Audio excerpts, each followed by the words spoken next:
नमस्कार, मयुरीज किचनमध्ये आपलं स्वागत आहे. आज आपण नानकटाईची रेसिपी बघतोय. त्यासाठी अर्धी वाटी तूप घेतलेलं आहे. त्यानंतर आपल्याला 1 वाटी साखर घ्यायची आहे, मिक्सरमधून बारीक करून घेतलेली आहे. त्याला आपण चाळणीमध्ये टाकून गाळून घेऊया.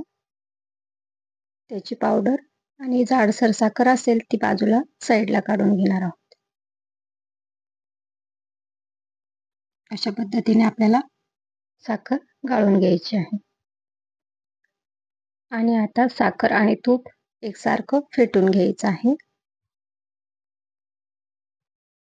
फेटून झालं की त्यात चवीनुसार येईल आणि एकदम स्मूथ बॅटर तयार होईल.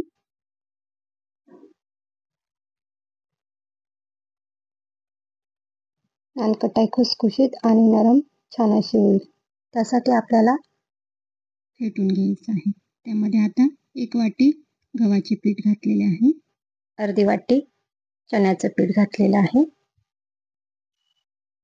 आणि पाऊण वाटी रवा घातलेला आहे.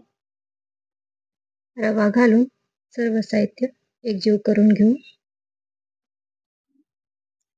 या साहित्यात आता आपल्याला 1 छोटा चमचा बेकिंग पावडर घालून घेऊया. त्यानंतर अजून 1 चमचा बेकिंग सोडा घालायचा आहे आणि दोघेही मिक्स करून एकजीव करून घ्यायचं आहे. एकसारखं चाळून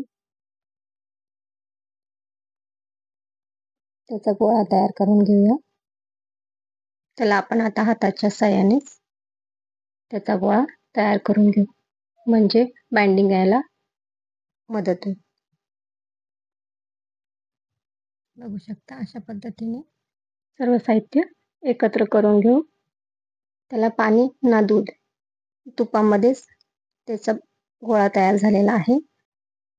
मयुरी चॅनलला लाईक, शेअर, सबस्क्राईब केलं नसेल तर नक्की करा आणि अशाच नवनवीन रेसिपी बघत राहा. बघू शकता असा नरम सॉफ्ट असा डो तयार झालेला आहे.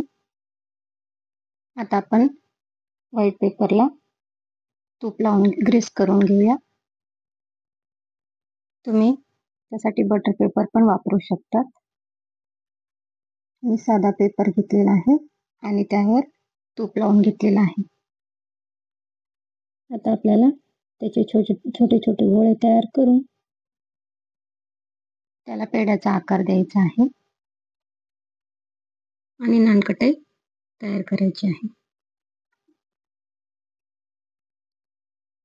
बघू शकता अशा पद्धतीने आपल्याला छोटे छोटे नानकटाई तयार करायचे आहे.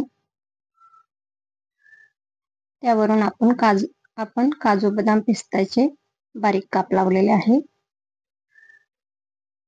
दिसायलाही छान दिसतील आणि नानकटाई खायला पण छान लागेल.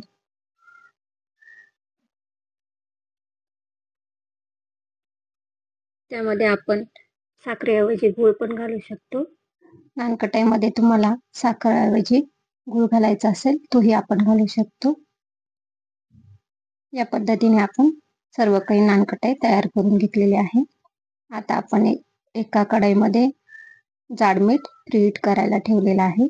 त्यामध्ये आपण आता नानकटाई त्यात ठेवून त्याला आपण बेक करून घेऊया. बघू शकता अशा पद्धतीने आपली नानकटाई तयार झालेली आहे. उरलेले पीठ होतं ते पण अशाच पद्धतीने बनवून घेऊया.